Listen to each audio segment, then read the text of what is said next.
ओम नमः शिवाय, जय महाकाल। हम सबको पता है कि 8 और 9 दिसंबर को उत्पन्ना एकादशी का बहुत ही प्यारा सा पर्व है। कई कैलेंडर में एकादशी 8 तारीख को है, कई कैलेंडर में 9 तारीख को है। तो आपके यहाँ कैलेंडर में जिस तारीख को एकादशी हो उस दिन इस उपाय को करेंगे, ठीक है। और अगर आपकी लाइफ में बहुत ज़्यादा दुख हैं, बहुत ज़्यादा कष्ट हैं, बहुत ज़्यादा टेंशन है, तो ये वीडियो आपके लिए है।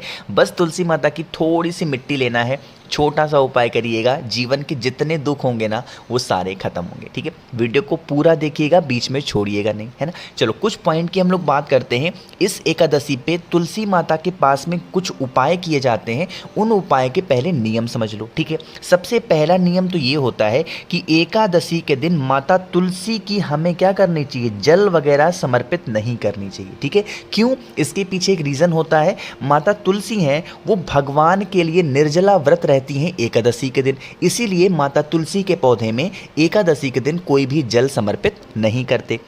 अब कहोगे भैया इस उपाय को हम करेंगे कैसे, नियम समझो। जो दूसरा नियम होगा, एकादशी के दिन सुबह से लेकर के शाम तक के टाइम पे कभी भी सबसे पहला काम आप क्या करोगे, जो तुलसी माता का पौधा आपके घर में होगा आप उनकी परिक्रमा करेंगे, ठीक है। बहुत सटके नहीं कि आपकी बॉडी तुलसी माता के पत्तों पे टच नहीं होनी चाहिए, थोड़ा सा दूर से परिक्रमा करेंगे। कितनी बार? 7 बार परिक्रमा करना, ठीक है। परिक्रमा आप कर सकते हैं, कुछ भी कर सकते हैं, सिर्फ जल वगैरह समर्पित नहीं करते, ठीक है। इतना काम कर लिया। उसके बाद आपको एक दीपक लगाना होगा और वो दिया होगा घी का दिया, गोल बत्ती का, भगवान नारायण के नाम का। किसके नाम का लगाओगे? भगवान नारायण के नाम का। और वो भी दीपक माता तुलसी का जो गमला हो या फिर पेड़ हो उसके पास सटा करके नहीं लगाना है, थोड़ा सा दूरी पे आपको भगवान नारायण के नाम का लगा देना, ठीक है। दीपक लगा दिया आपने, परिक्रमा भी कर लिया। तीसरा काम जो आपको करना है, जो मैंने स्क्रीन पे लिखा था, बस तुलसी माता की एक चुटकी मिट्टी उठाओगे, इससे ज़्यादा उठाना मत। एक चुटकी मिट्टी उठाना और आप जिस घर में सबसे ज़्यादा वक्त बिताते हो, घर मतलब आप जिस कमरे में सबसे ज़्यादा टाइम स्पेंड करते हैं, उस कमरे में किसी भी कोने में ले जा करके उस एक चुटकी मिट्टी को डाल देना। घर की निगेटिव एनर्जी आपके घर से बाहर जाएगी। आपके घर में हमेशा प्रेम सद्भावना बना रहेगा, कभी भी लड़ाई नहीं होंगी, झगड़े नहीं होंगे, हमेशा पूरा परिवार एकता के साथ रहेगा, ठीक है। तो आप सभी लोग इस उपाय को कल के दिन या फिर परसों के दिन ज़रूर करेंगे, ठीक है। समझ में आई बात मेरी? चलो, तो यहाँ पे हम लोगों ने पहले उपाय की बात कर ली है। आगे बढ़ते हैं इस वीडियो में, अब हम लोग अपने दूसरे उपाय की तरफ। दूसरे उपाय की तरफ जितने भी उपाय आपको इस वीडियो में बताऊंगा ना, वो पूज्य गुरु जी की कथा के ही हैं, जो कि बहुत स्पेशल उपाय होते हैं, बहुत ज़्यादा प्रसिद्ध उपाय हैं, जो हर बार गुरु जी एकादशी पे ज़रूर बताते हैं, ठीक है। देखो ये उपाय भी मैं पहले बता चुका हूँ, अब एकादशी है तो आपको याद दिला रहा हूँ। स्क्रीन पर मैंने लिखा है 11। इसका मतलब क्या है कि हमें लेना है तुलसी माता के कितने पत्ते? 11 पत्ते। हर बार लोग गलतियाँ करते हैं इस उपाय को करने में, इसीलिए मुझे आप लोग को बार बार याद दिलाना पड़ता है, ठीक है। गलतियाँ अभी आपको समझ में आ जाएंगी। 11 तुलसी माता के पत्ते ले लिए, फिर आपको एक तांबे का लोटा लेना, ठीक है। तांबे के लोटे में क्या करोगे? जल भर लेना, है ना। जल भरने के बाद में आपके घर में गंगा जल हो तो वो डाल देना, गंगा जल नहीं है तो कुछ भी मत डालना। जो मैंने आपको 11 तुलसी माता के पत्ते दिखाए हैं इस कलश के अंदर डाल देना। और इस कलश को किसी भी लाल कपड़े से, किससे करोगे? किसी भी लाल कपड़े से अच्छे तरीके से बांध देना, है ना। बांध दिया और उसके बाद इस कलश को उठाएंगे किसी भी एकादशी के दिन और किसी भी देवता के मंदिर में जाएंगे। जो बात यहाँ पे मैं बोलने वाला हूँ, मेरी बात बहुत ध्यान से सुनना। मैंने क्या बोला कि आपको किसी देवता के मंदिर जाना है, मतलब कि हमें किसी देवी के मंदिर में नहीं जाना है। बात आ रही समझ में? अब देवता में भी एक के मंदिर में नहीं जाओगे, और वो है हमारे आराध्य देवता महादेव, है ना। तो महादेव के शिवलिंग के पास में आपको नहीं जाना है। आप किसी भी देवता के मंदिर में, भगवान हनुमान जी हो, भगवान राम हो, भगवान कृष्ण हो, कोई भी भगवान हो, उनके मंदिर में जाना। और उनके मंदिर में जाकर के जो मैंने आपको कलश दिखाया है उस कलश को वहीं पे रख देना।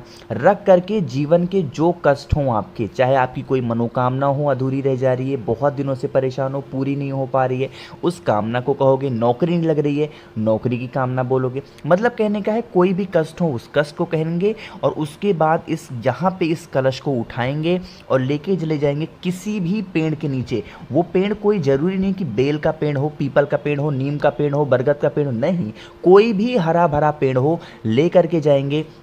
और पूरा का पूरा जल तुलसी माता के साथ में उस पेड़ के नीचे समर्पित कर दीजिएगा।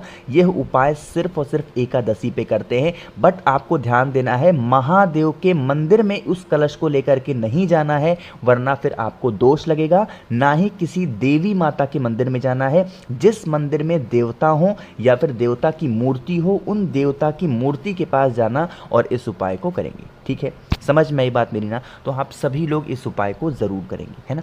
तो यहाँ पे हम लोगों ने 2 उपाय की बात कर ली है। आगे बढ़ते हैं इस वीडियो में हम लोग अपने तीसरे उपाय की तरफ। अब ये तीसरा उपाय क्या है और आपको कैसे करना है, उससे पहले जल्दी से वीडियो को लाइक कर दीजिए, और जितने भी भाई बहन इस आवाज़ को पहली बार सुन रहे हैं, चैनल को सब्सक्राइब करेंगे, है ना? देखो, इस बार की जो एकादशी पड़ रही है वो कौन से दिन पड़ रही है? वो पड़ रही है शुक्रवार के दिन पड़ रही है ना, मेन वाली। तो आपको क्या करना है, इस तरीके से लेनी होगी दूर्वा। गिन करके कितनी दूर्वा लोगे? 7 या फिर 11, जो भी आपको इजीली मिल जाए। 7 दूर्वा या फिर 11 दूर्वा लेना। लेने के बाद में हमें चाहिए होंगे चावल के दाने। कितने चावल के दाने? 108 चावल के दाने। इतने सारे सामान को तो ले लिया, लेकिन भैया आपने ये नहीं बताया कि इस उपाय को करने से फ़ायदा क्या होगा। अगर आप पे घर में माता लक्ष्मी का वास नहीं होता, बहुत परेशान हो धन संपदा के लिए, इस उपाय को ज़रूर करेंगे। जिसने भी आज तक इस उपाय को किया, उनके घर में कभी कर्ज की समस्या नहीं होती, ना ही उनके घर में कभी धन संपदा पैसों को लेके कोई प्रॉब्लम होती है। ठीक है, 108 चावल के दाने लिए। इसको लेने के बाद में आपको चाहिए होगा दूध और पानी का मिक्सचर। पूरा प्योर दूध हमें नहीं लेना है, थोड़ा सा दूध लेंगे, आधा दूध आधा पानी का मिक्सचर लेना। अब आपको पता होना चाहिए कि जो दूध लोगे वो गौ माता का यानी कि गाय का कच्चा दूध होना चाहिए। जो मैंने आपको दूरवा दिखाया है, उस 7 या फिर 11 दूरवा को इस कलश के अंदर डाल देंगे। जो आपके पास में 108 चावल के दाने हैं वो इस कलश के अंदर नहीं डालेंगे। ठीक है, इतना काम समझ में आया? जो 108 चावल के दाने मैंने आपको बताए हैं, उसको चाहे तो केसर में या फिर लाल चंदन में उसको आप रेड कर लेना, लाल कर लेना, है ना? अब उसके बाद में आपके घर में कोई भी लड्डू गोपाल की कोई फोटो मूर्ति प्रतिमा हो, भगवान कृष्ण की फोटो मूर्ति प्रतिमा हो, या फिर ऐसे किसी भी, मतलब कोशिश करेंगे भगवान नारायण या फिर भगवान कृष्ण या फिर लड्डू गोपाल, है ना, करके खड़े होंगे। जो नियम बताऊंगा, जो डायरेक्शन बताऊंगा, मेरी बात बहुत ध्यान से सुनना। कोई भी पूजन पाठ करने से पहले एक आपको दीपक जरूर जलाना चाहिए। ठीक है, किसके सामने जला रहे हो? देवता के सामने। कौन सी दिया लगाओगे? घी का दिया, गोल बत्ती का। कौन सा? घी का दिया, एक दीपक गोल बत्ती का। घी का दिया, एक दिया आपको लगाना होगा लंबी बत्ती का, है ना? 2 दीपक लगा दिए। अब आपके पास में क्या है? 108 चावल के दाने हैं, है ना? आपको क्या करना है, भगवान कृष्ण, भगवान नारायण या फिर भगवान सत्यनारायण, जिनकी भी आपके घर में लड्डू गोपाल की फोटो मूर्ति प्रतिमा हो, उनके ऊपर 108 जो चावल के दाने हैं वो एक एक करके माता लक्ष्मी का स्मरण करते हुए आपको डालना है। किसका स्मरण करोगे? माता लक्ष्मी का। हर चावल के दाने को उठाएंगे, माँ लक्ष्मी का ध्यान करेंगे और उनके ऊपर छीटेंगे। ठीक है, इस तरीके से 108 चावल के दाने का वाला उपाय कर लेंगे।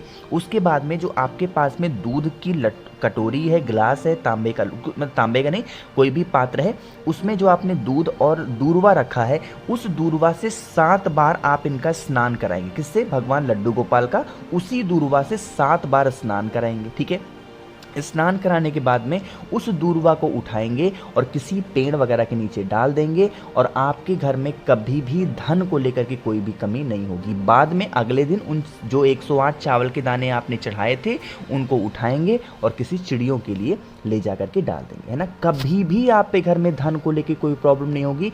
एक बार मात्र इस उपाय को शुक्रवार के दिन करके देख लीजिएगा, आपके घर में हमेशा माता लक्ष्मी का वास बना रहेगा, है ना? 3 उपाय आपको समझ में आ गए हैं। एक सबसे लास्ट और सबसे ईजी उपाय की हम लोग बात कर लेते हैं, जो कि है हमारा चौथा उपाय। यह उपाय भी किसके लिए है? पैसों के लिए, यानी कि धन संपदा आपके घर में टिकती नहीं है या फिर आती ही नहीं है, इस उपाय को ज़रूर करेंगे। यो क्या करना है, आपको लेना होगा इस तरीके से हल्दी। क्या लोगे? हल्दी। और हल्दी आपको लेनी होगी पिसी हल्दी। ठीक है, ले लिया। साथ ही साथ आपको लेनी होगी दूरवा। कितनी दूरवा लोगे? 7 दूरवा आपको लेनी होगी, जो हरी वाली आती है ना, वही ले लिया। एक तांबे का लोटा लेना, इसमें जल भरोगे और जल भरने के बाद में आपको इसमें जो मैंने 7 दूर्वा दिखाया है वो डाल देना, और हल्दी को आपको क्या करना है, अलग से रखना है। सबसे पहले आपको पहुंचना होगा पीपल पेड़ के नीचे। शुक्रवार को करो या फिर शनिवार को करो या फिर एकादशी पे कर सकते हो, कोई इशू नहीं है, ठीक है।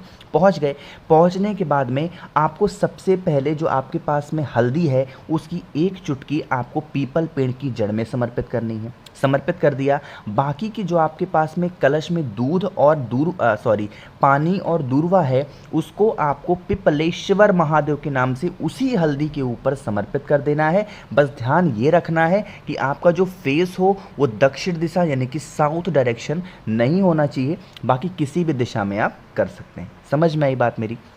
बहुत इजी उपाय थे, तो जो उपाय आपको अच्छा लगता हो, आपकी फैमिली के लिए अच्छे हों,